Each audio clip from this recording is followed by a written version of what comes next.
कि संविधान को लागू करने के लिए 26 तारीख ही क्यों चुनी गई। इसका उद्देश्य यह था कि जब 26 नवंबर 1949 को संविधान बन चुका था तो लोगों ने सोचा कि इसको किसी ऐसी तारीख को रखा जाए जो पहले से ही बहुत विख्यात तारीख हो।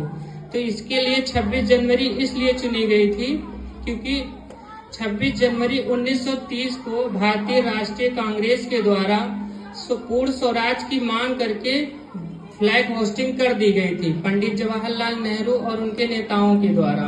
तो यह तभी से लोग 26 जनवरी को ही एक तरह से स्वतंत्रता दिवस मनाते चले आ रहे थे और अंग्रेजों से स्वतंत्रता की मांग करते आ रहे थे कि हमारा जो भारत है वो पूर्ण स्वराज होना चाहिए और भारत की सत्ता भारतीयों के हाथ में होनी चाहिए, न कि दूर विदेशी आतंकियों के चक्कर में होनी चाहिए जो कि यहाँ पर आए थे व्यापारियों के रूप में।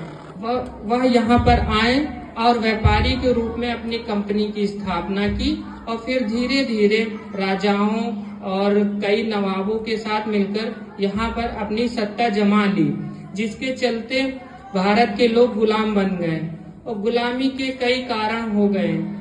गुलामी इतना आसान नहीं था भारत में गुलाम करना। यहाँ के लोग काफी सारे जाति धर्म रंग रूप में इतना बटे हुए थे कि फूट डाल के राजनीति करना अंग्रेजों के लिए आसान हो गया।